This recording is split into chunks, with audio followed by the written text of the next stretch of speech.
दख्खनचा राजा श्री ज्योतिबाच्या मूळ मूर्तीवर आजपासून रासायनिक संवर्धन प्रक्रियेला सुरुवात होतीये। केंद्रीय पुरातत्व खात्याने सुरू केलेल्या प्रक्रियेमुळे मूळ मूर्तीचं दर्शन पुढचे 4 दिवस बंद असेल, तर उत्सव मूर्तीचं दर्शन भाविकांना घेता येणार आहे।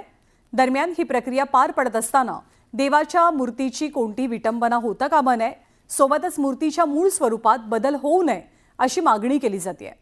1937 साली जशी मूळ मूर्ती होती तशाच स्वरूपात मूर्तीचं संवर्धन केलं जावं अशी भक्तगणाची मागणी आहे। तर ज्योतिबाची मूळ मूर्ती 1937 सालची आपण सध्या चित्रांमध्ये पाहतोय। तर पहिल्यांदा रासायनिक प्रक्रिया संवर्धन प्रक्रिया पार पडली ती 1982 साली। त्यानंतर जेव्हा दुसऱ्यांदा रासायनिक प्रक्रिया केली गेली 2006 साली, तेव्हा मूर्तीचं बदललेलं रूप पाहायला मिळालं।